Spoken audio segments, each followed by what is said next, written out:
नमस्कार, मैं हूं मनोज मनु। आप देख रहे हैं इंडिया न्यूज की हॉट सीट। हमारा खास कार्यक्रम है। लोकसभा चुनाव चरम पर है, प्रचार हो रहा है, राजनीतिक आरोप प्रत्यारोप का दौर है। लेकिन ऐसे में मध्य प्रदेश में कुछ समय में ही अपनी एक खास छाप छोड़ने वाले मध्य प्रदेश के मुख्यमंत्री डॉक्टर मोहन यादव हमारे साथ मौजूद हैं। कई सारे मामलों पर हम उनसे सवाल जवाब करेंगे। मोहन जी, आपका बहुत बहुत स्वागत। जय महाकाल। आपका भी अभिनंदन है। जी मोहन जी, 100 दिन सरकार को हो चुके हैं और इन 100 दिन की सरकार में आपने बहुत सारी उपस्थितियां दी हैं। ऐसे कौन कौन सी योजनाएं जो आप हटकर समाज के लिए लेकर आए, जिसकी उपस्थिति आपने बेहतर तरीके से की है और आप ये कह सकें कि साहब ये बहुत ज़रूरी थी और 100 दिन में हमने ये कर दिया जो दूसरे नहीं कर पाए? वैसे तो कहने के लिए बहुत सारे काम हैं, लगभग 100 से ज़्यादा काम है जिनके निर्णय हमने लिए। और ख़ास बात ये भी है कि जो निर्णय लिए उसका एग्जीक्यूशन करके दिखा भी दिया है। ऐसा भी नहीं कि केवल कागज़ पे लिए हैं, विचार करेंगे, देखेंगे। मेरा स्वभाव थोड़ा सा माननीय मोदी जी से हम सीखते हैं कि वो जिस बात को रखते भी हैं, वो कहते हैं जिसका शिलान्यास हम करते हैं लोकार्पण भी हम करेंगे। जी। और निर्णय लेना तो ठोस निर्णय लेना, बगैर किसी डर भय या राग द्वेष के लेना, सार्वजनिक हिताय जैसे निर्णय हो सकते हैं वो तुरंत लेना चाहिए। मैं इस बात के लिए थोड़ा सा अपने आप को भी मुफीद पाता हूँ कि मुझे अच्छा लगता है कि मैं निर्णय लेता हूँ तो फिर निर्णय पे अडिग रह करके उसका पालन भी कराना चाहूँगा। और मुझे इस बात का संतोष है कि मध्य प्रदेश की ब्यूरोक्रेसी मेरे निर्णयों को जैसे मेरी भावना रहती है वो लागू भी करती है, जनता से प्रतिसाद भी मिलता है। इसका थोड़ा सा संतोष है। यद्यपि संतोष कर लेने से प्रगति रुकती है, ये भी मैं जानता हूँ। संतोष कुछ क्षण के लिए जरूर थोड़ा हमको आनंद देता है, लेकिन संतोष कभी जीवन में आगे जाकर बढ़ने के, खेलने के अवसर रोकता है।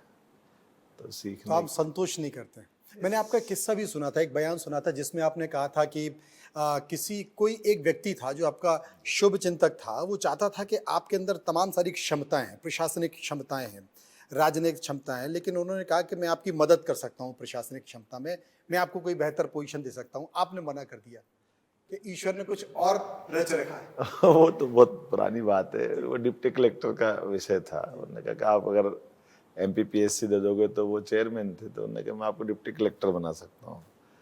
तो मैंने कहा भाई तुम डिप्टी कलेक्टर तो बनाओगे, लेकिन मैं नौकरी करने के लिए नहीं हूँ। मेरे मन में आता है तो मैं अपने काम करते हुए जो मेरे को करना मैं वो करूँगा। लेकिन ऐसे थोड़ी 25-26 साल की उम्र थी, ज़्यादा उम्र भी नहीं थी हमारी।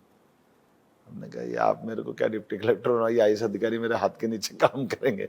और ऐसा ही हुआ। परमात्मा की तो ये लीला ही शक्ति, हमें। ये आभास क्या महाकाल की नगरी से, महाकाल से आया या ऐसा महसूस ये हुआ? तो मैं कुछ नहीं जानता, लेकिन कभी कभी ईश्वर निकाल देता है। लेकिन मैंने उनसे माफ़ी भी मांग ली कि आपका मन अच्छा है, मेरे को आपने अच्छे भाव से बताया, मेरे को नहीं बोलना चाहिए, लेकिन मुँह से निकल गया।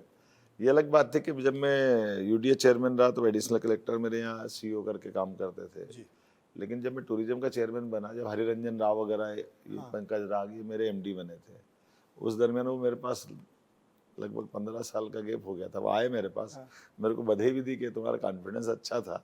उनको ये देख के सुख था कि मेरे MD IAS अधिकारी, वही IAS अधिकारी थे।